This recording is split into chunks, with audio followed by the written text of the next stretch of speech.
फेरि सोध पछि एकछिन पछि अलिकति टाइम हो त्यो चरा त्यहाँ बसिरहेको थियो त्यो चरा भगेर त भन्दैछु सुन्नु भएन फेरि कस्तो पागल बट रहेछ भनेर चाहिँ त्यसपछि गएर त्यो त्यति पागल बट भन्ने उठेर सब खराब भइरहेछ एउटा किताब ल्याएछ पुरा डायरी पुरा डायरी ल्याएछ प्रोडाक्सन त्यही ठाउँमा त्यसको दिमागको ठन्डा भयो विशालको दिमाग आएर हेरिसकेपछि त्यसले लेखेर सबै कुरा देखेछ होला यसरी हेर्दै तर त्यो छोरो त्यति बसेको बाबा यति बसेको हेरिसकेपछि तैँले हिजो जन्मिँदाखेरि कतिपटक म त्यो यो ल्या भन्यो उसलाई यो ल्या भन्यो उ ल्या भन्यो यो गर भन्यो उ गर भन्यो जे भन्ने त मान्ने त मैले मान्नु हुने तैँले 3 पटक चाहिँ किन त्यो के भन्दा तैँले त्यति रिसेन्ट पनि के रहेछ त्यसको किन्नु भएन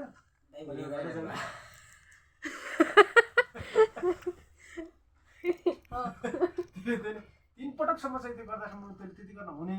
तैँले हिजो सानो बच्चा हुँदाखेरि मैले कति गरेँ होइन तैँले चाहिँ बाहिर जाउँ भने भित्र आयो भने कपडा चाहियो भन्यो खानेकुरा भन्यो कति रेउडी गर्दाखेरि पनि लाग्यो लगायत सबै कुरा भन्दाखेरि त्यतिसम्म किन हुने त्यसपछि अहिले मैले यो भएर तँलाई 3 पटक मात्रै भन्दाखेरि तैँले मलाई भिसारे त्यसले गर्दा यसको चाहिँ किन्नु पर्छ अब बुवा मैले जानिनँ यसको पछि लाग्दैन अब चाहिँ भन्ने कुराहरू चाहिँ गऱ्यौँ भनेर एउटा कथा बिहान सुनेको अनि इन्डाइरेक्टली चाहिँ के भन्न खोज्नु भयो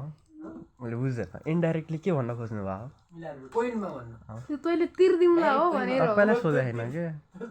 तिर्दिउँला भनेर तिर्नु त मेरो कच्छ कति तिर्ने हो कति तिर्ने अब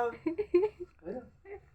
तैँले तिर्नुपर्ने कच्छ त्यसले गर्दा तिर्नु पर्दैन होला जस्तो लागिरहेको थियो कि मलाई त्यही भएर त्यसो भए अब तिर्नुपर्ने भयो तिर्नुपर्ने भयो ल ठिकै छ केही छैन तिर्नु अहिले त 5 रुपियाँ पाउँदैन मैले गरिरहेको छौँ त्यो केही छ के हो तिर्ने अहिले नै मतलब मैले तिर्नुपर्ने भयो भनेको के पर्छ ठिकै छ नतिर्यो भने के हुने छ